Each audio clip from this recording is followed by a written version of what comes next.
बढ़ेंगे खबरों की ओर। 25 नवंबर से शुरू होने वाले संसद के शीतकालीन सत्र में वन नेशन वन इलेक्शन और वक्फ बोर्ड जैसे कई महत्वपूर्ण बिल आ सकते हैं। और इसकी जानकारी देते हुए पूर्व मंत्री और राज्यसभा सांसद किरण चौधरी ने बताया कि वन नेशन वन इलेक्शन से खर्च कम होगा। वहीं पूर्व मुख्यमंत्री भूपेंद्र सिंह हुड्डा पर निशाना साधते हुए उन्होंने कहा कि 3 बार लगातार पूर्व मुख्यमंत्री को हार का सामना देखना पड़ा है, उन्हें हजम नहीं हो रही है हार। उन्होंने कहा कि सदन में विपक्ष का होना बहुत जरूरी है और अच्छा होता कि कांग्रेस नए आदमी को मौका दे। विपक्ष के नेता का नाम कांग्रेस क्यों तय नहीं कर पा रही, इस बारे में पूर्व मंत्री और राज्यसभा सांसद किरण चौधरी से खास बातचीत की हमारे एसोसिएट एडिटर अनिल कुमार ने।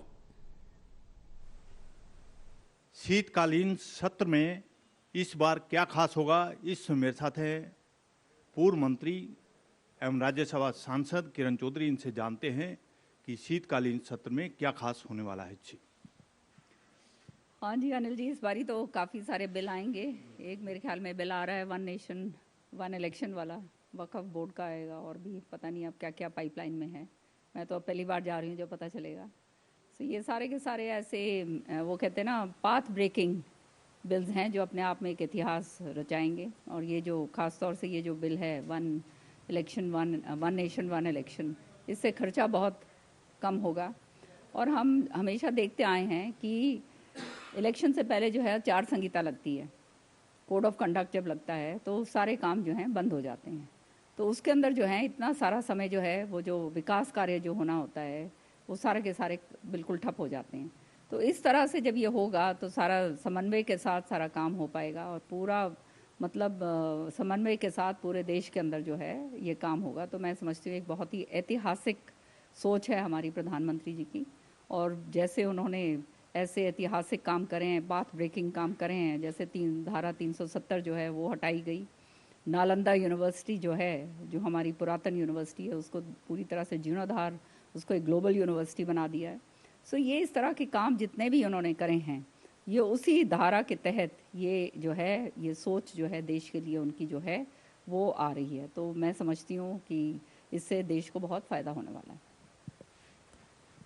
मैडम, पूर्व मुख्यमंत्री भूपेंद्र सिंह हुड्डा ने बताया है कि जो पराली प्रबंधन को लेकर सरकार पूरी तरह फेल है और डीएपी खाद को लेकर भी सरकार की कार्यप्रणाली पर सवाल उठाए। देखिए, अब उनके बारे में तो क्या कहा जाए, वो अंगूर खट्टे वाली बात है। तो अब कुछ तो बोलना है।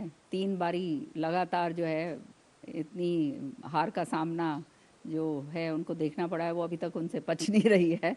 सच्चाई ये है, क्योंकि उन्होंने तो रथ तैयार करवा रखे थे, विजय रथ तैयार था, कृष्ण जी की तरह जो है इतना बड़ा रथ था रोहतक के अंदर, वो हमने जाते देखा। तो ये सारी चीज़ें जो हैं, आज के दिन कोई नेता प्रतिपक्ष नहीं कांग्रेस चुन पाई। पहला विधानसभा सत्र जो है वो समापन की ओर है, 1 दिन और रह गया है। तो आप समझ सकते हैं अब कुछ ना कुछ तो इनको बोलना है। जो अब नहीं बोलेंगे तो ये अपने वो जो है ना, अपना वो कुछ तो बोलने के लिए अपना जो है झेम जो है वो छुपानी पड़ेगी। मैडम, आप काफ़ी समय आपने कांग्रेस में बताया, तो अभी तक जो कांग्रेस विधायक दल का नेता अभी तक क्यों नहीं नाम तय हो पाया है? क्या कारण है इसके पीछे? हालांकि मीटिंग भी हुई थी, इन्होंने पार्टी हाईकमान को प्रस्ताव पारित करके भेज दिया था, क्यों नहीं अभी तक तय हो रहा? ये पुराना सिलसिला है और वो तय इसलिए नहीं हो रहा क्योंकि जिनके नेतृत्व के अंदर तीसरी बार इतना ज़बरदस्त हार का सामना कांग्रेस को देखना पड़ा, वो अपनी जगह छोड़ने के लिए तैयार नहीं है। तो वो खींचातान में है कि किसी ना किसी तरह से जो है, अब मुख्यमंत्री की तो कोठी मिली नहीं, तो ये वाली कोठी जो है उनके हाथ रही जाए, तो जो यहाँ जो बगल की कोठी है उसके लिए, और कि उनका कुछ वजूद बना रहे। तो उसी कारण जो है वो ये कश्मकश हो रही है।